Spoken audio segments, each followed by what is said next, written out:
Hello and welcome back to another Movie Deputy movie review of the 2023 movie, The Little Mermaid. It is a complete reboot of the original Little Mermaid, which was made in 1989. It was a cartoon. This is the live action version, and we're going to go a little deeper on this one than we typically do with some movies, because I am going to openly admit before I even get into this here, and please listen through the rest of the show, because I know this is going to be a very controversial topic, but I am on the whole bandwagon of hashtag not my Ariel. And let me explain why.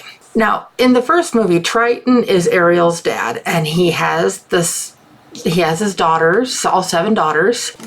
Let me look at their names real quick here. I should have done that just from memory, so I apologize. But in the original, the daughters were Atina, Alana, Adela, Aquata, Arista, Andrina, and Ariel. In this one, his daughters are Perla, Indira, Karina, Caspia, Mala, Tamika, and Ariel. Now, unless these are like 7 more daughters or something like that, it seems to me like he would have 13 kids, considering you've got an Ariel in each one of them, instead of just the 7 that they're kind of talking about on that. So, okay, that's just for starters. But also, I mean, if they're really going to go deep dive into this whole live action thing as much as they're going into, Triton is one of Poseidon's kids. Now, Poseidon, depending on what resource you look it up, there are references to there being 7 children of Poseidon. There's also references to there being 22 children of Poseidon.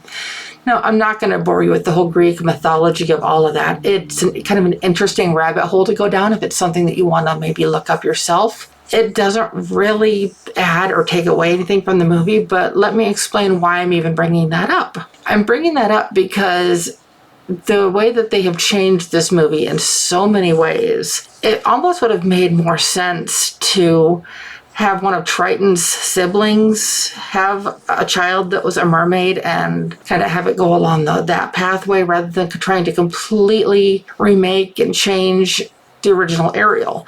Now, mind you, Ariel is a very beloved character, and the actress Halle Bailey that they chose to play her did a beautiful job. I even have to admit there are some songs that she does better than Jodie Benson, and vice versa. There's some songs that are better in the first. Jodie Benson was the original voice of Ariel back in 1989. And normally I don't get this technical into this one, but Disney really was trying to push the boundaries with the whole realism of this one. I mean, like, Sebastian's this fun-loving little red crab in the cartoon. And this one, I don't know what type of crab he's supposed to be, but he's kind of creepy looking. Flounder is this yellow and blue, just kind of a fun-loving fish.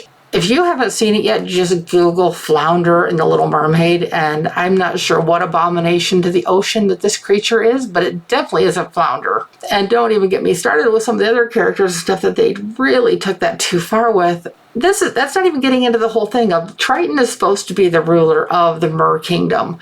The kingdom that we see in this new movie is, it's not even a kingdom. I mean, it's just a few spires that just kind of look like stalactites go down from the bottom, stalagmites come up from the bottom. Okay, so they basically look like stalagmites. I was trying to remember which ones, like the ones go down from the top, the other ones go up from the bottom. So I was just trying to do that from memory on that, but it doesn't even look like a kingdom. Like, there's nothing really around him to celebrate. In the first one, they talk about Ursula. She's the sea witch. Ursula is in this one too, but I mean, if they're really going for the whole realism angle, Ursula was not a child of Poseidon. In the original movie, Ursula and Triton are brother and sister. So, like I said, this is just a part of the story so far. And then there's another big part of this movie that just bothers me. The color honestly has nothing to do with it. I don't really care about that, the whole kind of deal with all that. I care how much they changed the story. In the original story, the whole thing kind of takes place in the whole Mediterranean area. In the new one, it's all taking place in the Caribbean. Now, you're probably saying, is this really a big deal? But it completely changes the story and how it kind of plays out. Just kind of how everybody interacts and the experiences that they have. And then, of course, cancel culture nowadays had Disney going back there. It's like, oh, we've got to change the words to some of these songs because we can't appear to that culture. Well, guess what? It's Ariel's the one that's pursuing him in order to keep her legs. If you know the story at all, if you've ever seen the original, one of King Triton's daughters, Ariel, falls in love with a human, saves him, and he ends up falling in love with her. She falls in love with him, but then she wants to go on land to be with him, so she trades her voice for her legs, and the whole thing of how she gets back up on land. Now she has to convince him to fall in love with her, but she's the one pursuing him. And so why did we have to change kiss the girl to ask the girl? Because he's not the one pursuing her for a kiss. It's backwards. And there's a few other pieces in that they changed the story. The basic part of it's like, okay, yeah, she falls in love, she has to get legs, and then she has to get true love's kiss within a period of time to keep her legs. That part of the story is the same, but everything else is just I went to watch this in the theater. I watched the screener and everything that I had gotten, but I wanted to see kind of what else had been changed and what else had been done to it. And I went to watch this, and I could not get into it. Like I said, Halle Bailey does a beautiful job. She's got an amazing voice and everything, and she plays the character really well. Sorry, I'm arguing with some of my cats. They are just being obnoxious tonight. I've actually got 5 cats, and I've got 4 of them in here with me at the moment. But, sorry for getting off track there. But yeah, it's just her version of Ariel in this movie, the live action version. She's very soft-spoken. She's very sweet. She doesn't like to do things that are that outside of the norm. She wants to keep her father happy, and it's missing that angst. It's missing the attitude. It's missing the I don't even know what to call it. It just doesn't have the same oomph that the original one has. It doesn't draw you in the same way. You don't get caught up in it the same way. Now, mind you, there's going to be a lot of people disagreeing with me for this same reason. But like I said, if they really wanted to make this a big deal and make all of these changes, have it be another mermaid, Royal Kingdom under the sea. I don't understand why that was such a big deal. And everybody's like, oh, you just don't like it because she's black. I really don't care. I care the fact that they changed that much of the story.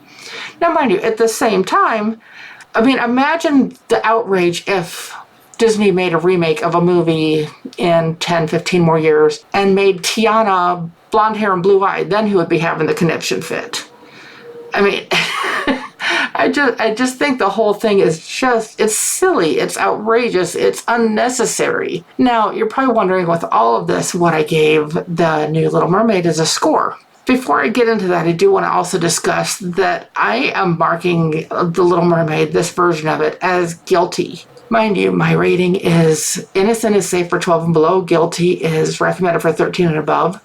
There are some scenes in this live-action version of The Little Mermaid that are intense. If this movie came out 20, 30 years ago, this movie would likely have a PG-13 rating. And not because of any of the language, but just because of the intensity of some of the scenes that are involved. When I went to see this in the theater, there were 2 families with small children, and both of the small children were crying uncontrollably after the first scary scene, and the parents had to get up and leave. If that tells you anything, the children were probably between 6 and 8 years old that they had in the theater. But yeah, I definitely would not say that this is a kid-friendly movie. Or if this is a movie you want to take your young child to, just be prepared that there may be some nightmare material going on in this.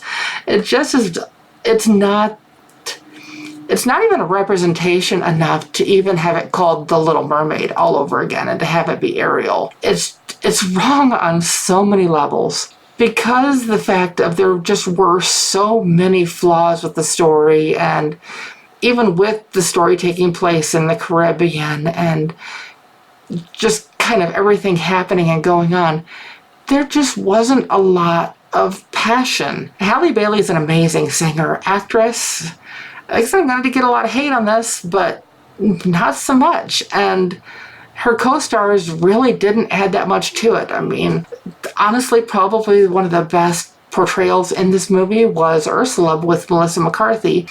Even with Triton's character, he's completely forgettable in this one. Now you may be wondering why I choose that word. Well, I gave the new Little Mermaid just a 4.5 out of 10 on the Deputy scale. Anything in the 4 rating is considered watchable but forgettable. That's because I think anybody's references to this movie, they're going to be referencing back to the original. Just because this one, there's just not anything that really stands out. I've gotten some flack for some stuff that I put out on social media already, and so one of the biggest comments and hate comments that I've gotten is that I'm not recognizing that representation is important.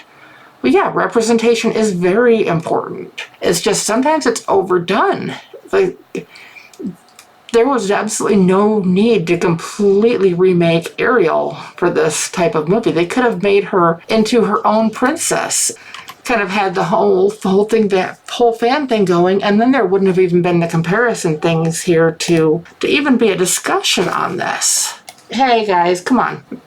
So, I mean, literally, they could have created a whole new character all around Halle Bailey and had her be her own princess and just kind of have that legacy that lives on, instead of piggybacking onto a beloved character that just really didn't go anywhere. Now, mind you, this is not the first, and it won't be the last of the Disney live-action remakes that just kind of leave you wondering, what in the world were they thinking? I have yet to see one of the live-action remakes that I've really gone and said, okay, I take that back. I will say the Pete's Dragon, the one that they did, was equally as good in a different way as what the first one was. But that is honestly the only live-action remake or reboot that I can give credit for. So whether or not you choose to embark on this one, that's completely up to you. It's definitely watchable. Like I said, Halle Berry is I cannot believe I said that. Halle Bailey is an absolute delight in this. Like I said, her voice is transcendent, and it's beautiful. I just really wish that they had given her her own princess podium to shine. So, agree with me or not? I mean, I don't expect everybody to, and I know I'm probably going to get a lot of flack and a lot of hate mail on this, but such as it is, I'm a movie critic. If I can't take it, why am I doing it? But I ask you to please like and subscribe to the content, because we have literally all sorts of different opinions and differing views and things on this, but I try to make sure that the reviews that I bring to you are basically for everybody. Like, I'm not going to sit here and I'm not going to get all vulgar and everything when I'm describing a movie, and I'm going to let you know like what age range it's aimed at, what age range it's targeted at, and just kind of everything that goes along with that. Don't want to repeat myself too much here, but I did enjoy watching this one. I just was really disappointed in the final product, and I would love to know what you think. So feel free to tag me in anything on social media. Use the hashtag #MovieDeputy. And like I said, I will continue to use the hashtag #MyAriel, and I've explained why. So I hope that if you did go and see this, that you enjoyed it. It's cost so much money to go to the movies nowadays that you want that time and effort to go for something.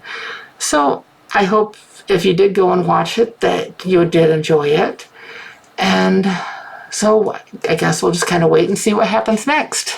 Till next time, bye.